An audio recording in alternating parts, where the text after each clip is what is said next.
It was a grey November morning when the rain fell softly over the Blackwood cemetery. The air smelled of wet earth and regret. Victoria Blackwood, one of the most powerful women in the country, arrived with a bouquet of white lilies to visit her son's grave, a ritual she had kept for 3 long years since the accident that took his life. But that day, something was different. As she approached the marble tombstone, she froze. Kneeling before the grave was a young black woman in a waitress uniform, holding a small child close to her chest. Both of them were crying, not the polite, restrained kind of tears Victoria was used to, but the raw sobs of people whose hearts had been truly broken. Victoria's instinctive arrogance returned. This was her private moment, and no one else's. But when the woman looked up, Victoria saw something she hadn't expected: dignity behind the sorrow. And then she saw the boy's eyes, green, bright, and hauntingly familiar. They were Adrian's eyes. The woman introduced herself as Jasmine Washington, a waitress who had once known Adrian. And the boy in her arms, Tyler, she said softly, was his son. For a moment, time stopped. 3 years of mourning. 3 years of believing. Her family's bloodline had ended, all. Shattered in an instant. But along with shock came suspicion. If this woman had truly been part of her son's life, why had Victoria never known? And why did Jasmine look so afraid? Back at her mansion, Victoria's empire brain went to work. Within hours, private investigators were on Jasmine's trail. Reports piled up across her mahogany desk, records of a single mother working 2 jobs, living in a 1-bedroom apartment, barely making ends meet. There were no family connections, no college degree, no sign of a man in her life. And strangely, no birth certificate for Tyler at all. That detail unsettled Victoria more than anything. Who exactly was Jasmine Washington? 2 days later, Victoria summoned her to the glass tower that bore her name, Blackwood Industries. The building itself seemed designed to intimidate, and that was the point. Jasmine arrived in her best thrift store suit, her posture straight despite the fear inside her. Victoria wasted no time. She offered money, too. $100,000 for full custody of Tyler. She promised elite schools, private tutors, a golden future. But Jasmine refused with quiet defiance. She didn't raise her voice. She didn't cry. She simply said that Tyler wasn't for sale, not at any price. Victoria's composure cracked. No one refused her, ever. Yet this young waitress had done so with unshakable calm. And when Jasmine walked out, Victoria realized she had underestimated her. Within days, she learned just how much.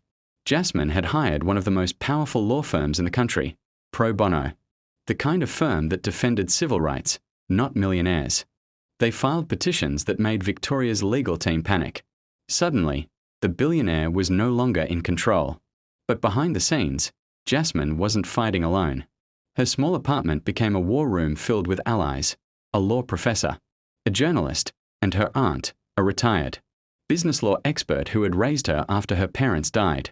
For 3 years, Jasmine had quietly studied the Blackwood Empire, gathering every shred of evidence of corruption and crime that Victoria had buried under money and influence. It turned out, Jasmine hadn't just been a waitress. She had been a student, one who spent her nights in law school, her days in courtrooms as an observer, learning how to fight the system that destroyed people like her. When Victoria tried again to buy silence with a higher offer, Jasmine simply smiled. She told her that the truth was a kind of power that money could never buy. And soon after, the truth began to surface. The morning the story broke, headlines screamed across every news channel. Empire built on corruption. The fall of Blackwood Industries.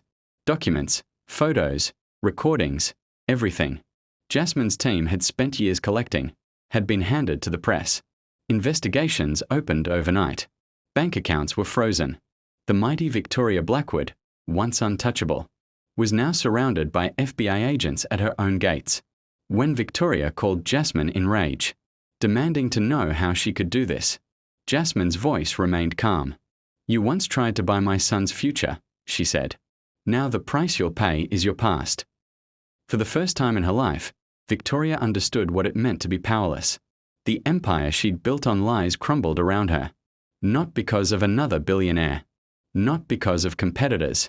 But because of a woman she had dismissed as insignificant. And in that quiet victory, Jasmine didn't gloat. She didn't seek revenge for revenge's sake.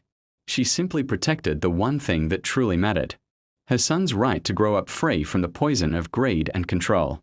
Later, as she tucked Tyler into bed that night, Jasmine opened a wooden chest at the foot of her bed.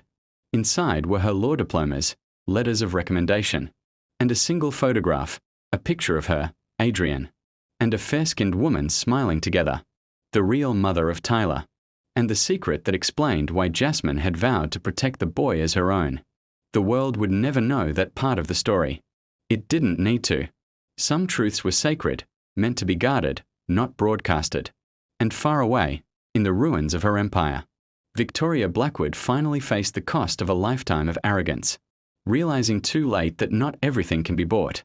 Because in the end, the greatest power doesn't belong to those who own the most. It belongs to those who have the courage to tell the truth.